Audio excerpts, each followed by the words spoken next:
We are moving towards the principal's report. Pam? Okay, I'd just like to take a few minutes to highlight a few student events and curricular events that have been going on since we last had a meeting together, a committee of the whole meeting.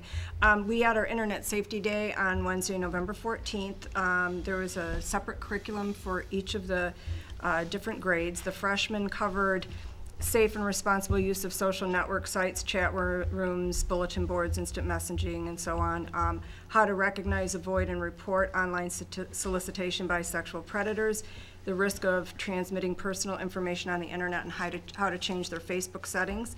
The sophomores, they had an opportunity to hear Tina Meyer, the speaker we have annually on cyberbullying for the sophomores. We brought her in for a full day this year. There was an RBTV interview with her.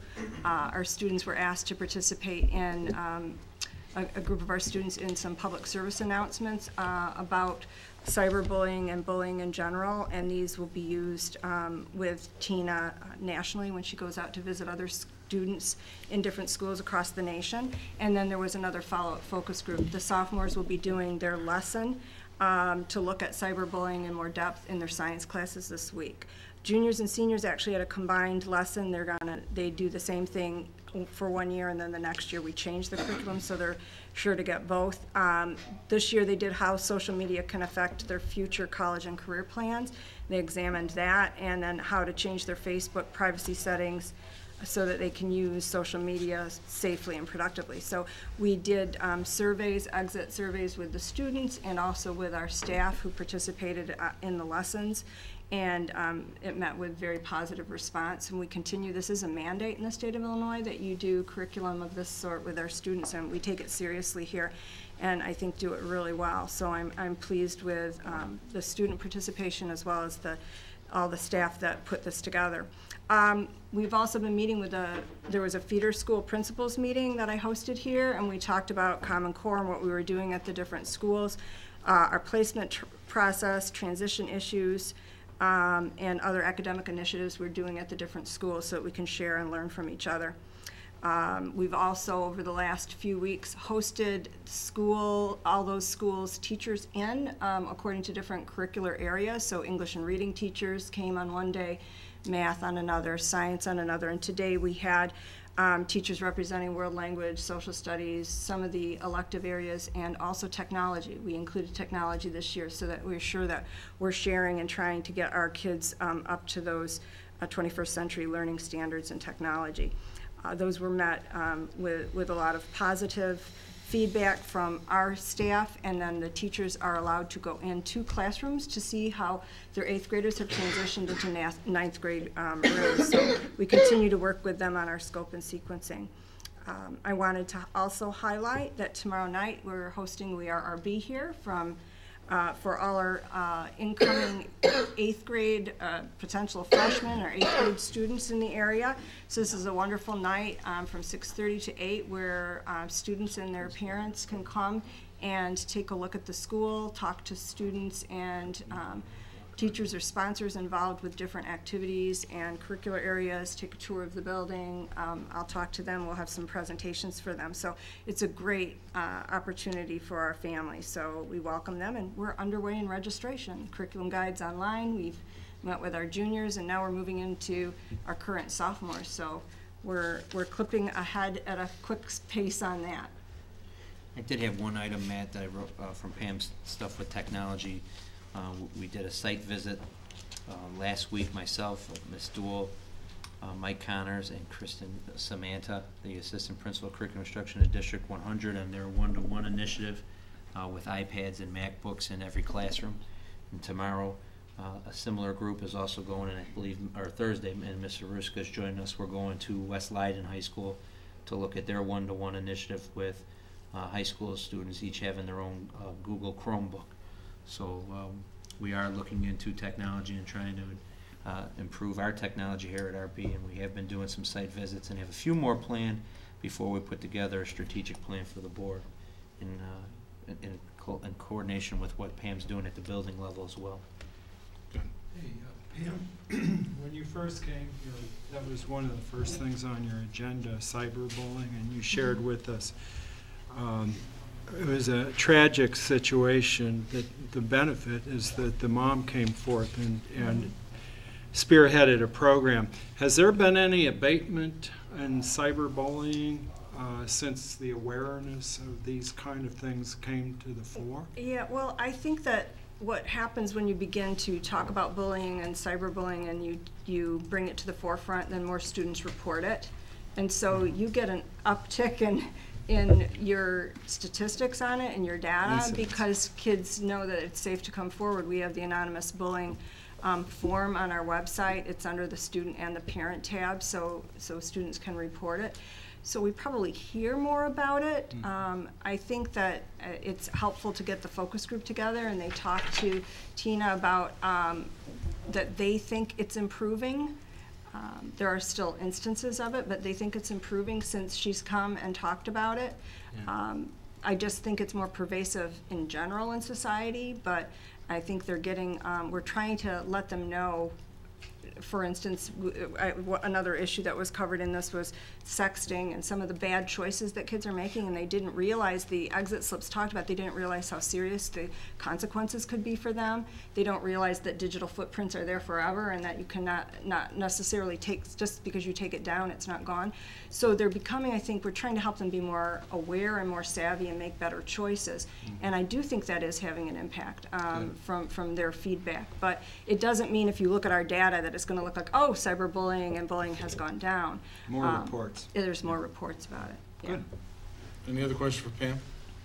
Pam, are you able to determine from these meetings, or will you continue whether there's gaps in either between how the feeder schools are preparing the students to be ready for freshman year, or whether we're prepared to take on right from where they left off at 8th grade on any of the... And you're talking globally, not technology now, you're talking just in general. Globally, Yeah, that's like reading or math or whatever. That's exactly what our discussions are, and with the Common Core changing and the expectations on how they're even testing at the middle school level is changing. The ISAT test that they take is being revamped this year and made more difficult because it wasn't a good lead up or predictor for how kids would do on the ACT. So they're making a portion of that test more Common Core related. So the middle schools are really working very quickly to get kids up on academic vocabulary, on the types of questions that the Common Core is asking of them,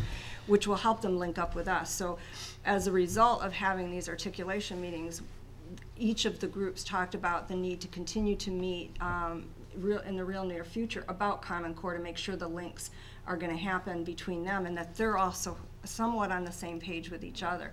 So we started that last year at the end of the year.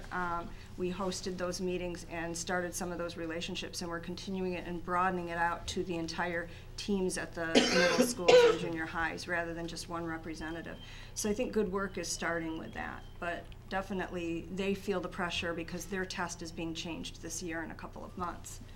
Are we helping them at all? Are we acting like mentors for these districts to be able to show them how we incorporate? Yeah, I think we're all learning together, but definitely we're trying to show them, we are showing them, for instance, in the math articulation, we gave them examples of how we've changed some of our lessons, the way we're teaching the lessons and the way the assessments are looking based on the Common Core. And so we gave them samples of that so that they could see how to prepare their students for the kinds of experiences they would have when they come in.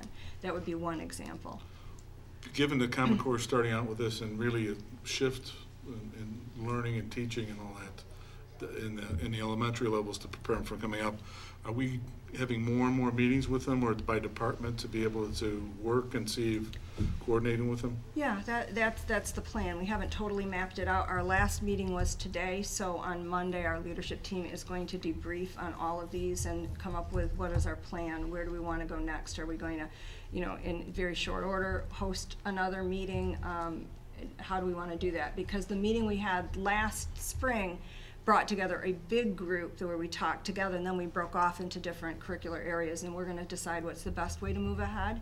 And it might be different for the different curricular areas. So we're in the process of working through that. We also talked to superintendents with the principals of trying to get to a point to where we can have a common institute day so that all the teachers, basically K through 8, all the way K through 12, in the feeder pattern can get together and talk about implementation in the curriculum as it relates to Common Core. We're just trying to identify whether that's better in next spring, because the summer, because the high school starts earlier than most of the middle schools. And then once they come back, they invited us this year to District 95. We had a speaker on the Common Core, but we were already like 7 days in the classes. So we're working on some of those details. Any other question for Pam? Back to the technology, at what point will the incoming freshmen will have had the one-on-one technology from the feeders? So the incoming freshmen next year, which is about 43% of our freshman class, well, close to 43% of our freshman class, will have had a one-to-one initiative. And the other 69? So do me a favor, explain to the people watching us. A one-to-one initiative is, as they're doing in District 96, and a lot of schools are starting to do, is where every student has their own electronic device. Some schools are using laptops, some schools are using, like tomorrow, Thursday when we go to Leiden, they're using Google Chromebooks. District 100 used a combination of MacBooks and iPads, but basically it's moving, it's getting away from the paper and the traditional textbooks and doing everything via technology. Students are turning things in through either Google Docs or through eChalk, a different platform where students can turn in papers, teachers can grade them and send them back to students all electronically. Teachers are doing the flipped classroom where they're videotaping their lessons, and then students who are out or need to refer back to that lesson can go to that teacher's website and rewatch the lesson. These are some of the things that are becoming more and more prevalent in schools. And as we talked about it many times at this board or at these meetings, is that we have some textbooks that we're pushing the limits on their availability and their functionability. And before we start considering investing in that, we got to start looking at, is it easier to start purchasing electronic devices where students can then access textbooks or digital forms of those textbooks.